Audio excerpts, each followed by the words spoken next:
Alors dans le monde de l'industrie, principalement, il faut voir deux grands marchés. Vous avez tout ce qui est l'industrie de l'impression pour la communication imprimée, où là le numérique est probablement aujourd'hui à peu près à un niveau de pénétration de l'ordre d'une dizaine de pourcents. Et puis on a un autre très très gros marché qui lui vraiment industriel, c'est tout le marché de l'emballage, du packaging, où là à part l'étiquette, où le numérique est là aussi à peu près dans les 10%, le numérique dans le packaging, dans le carton par exemple, ou dans l'emballage souple, là on en est au tout début.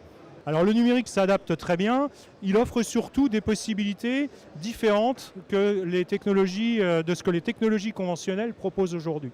Donc il y a deux grands registres aujourd'hui.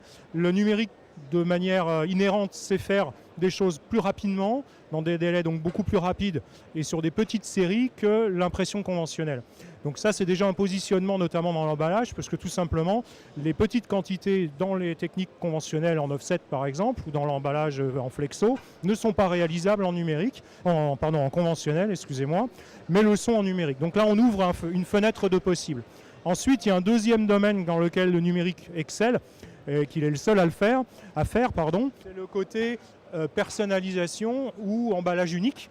Là où on peut parler de très grosses séries, bien entendu, où là c'est un acte différent du côté de la marque en particulier, qui va être proposé en termes de communication et en termes de production. Vous avez tout ce qui est registre de la communication imprimée, du marketing direct. En communication imprimée, ce que l'on voit aujourd'hui sur des catalogues, des brochures, par exemple, c'est la montée du numérique, parce que tout simplement les donneurs d'ordre ou les agences souhaitent aujourd'hui ne plus s'adresser massivement avec une brochure identique à tous ces mêmes clients. On a tous l'exemple aujourd'hui de ce qu'on reçoit là, dans la boîte aux lettres, où quand on n'est pas vraiment concerné, on a tendance à ne même pas regarder le message et à le jeter rapidement.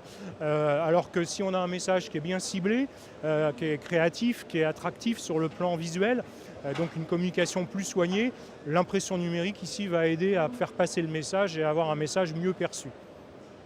Alors elle ne l'est plus aujourd'hui depuis une opération emblématique qui est celle de Coca-Cola et des prénoms, parce que ça a libéré évidemment un certain nombre de choses, et notamment le fait qu'aujourd'hui l'emballage puisse devenir carrément un vecteur de communication pour une marque. Et donc on a aujourd'hui des exemples multiples de marques petites ou grandes qui ont, via l'emballage fait en numérique et sur des grosses quantités, obtenu des actions de communication très fortes et des retours sur investissement avec des niveaux de vente exceptionnels. Quand on parle personnalisation, on peut parler de beaucoup de choses. On peut parler d'un produit qui est complètement personnalisé. Alors ça, c'est aussi typiquement ce que font certaines marques en ayant à ce moment-là une supply chain différente, en vous proposant par Internet de personnaliser votre boîte de chocolat, votre boîte de mouchoirs, votre bouteille de soda, etc. Ou alors, on peut travailler sur des visuels multiples, où on va à ce moment-là avoir des visuels uniques, par exemple, qui vont permettre d'égayer un produit dans un rayon en magasin.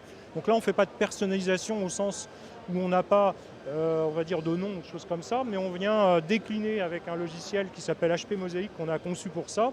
On vient décliner à l'envie, je dirais, un design de base en X milliers de designs qui changent de couleur, de forme, etc., de manière aléatoire.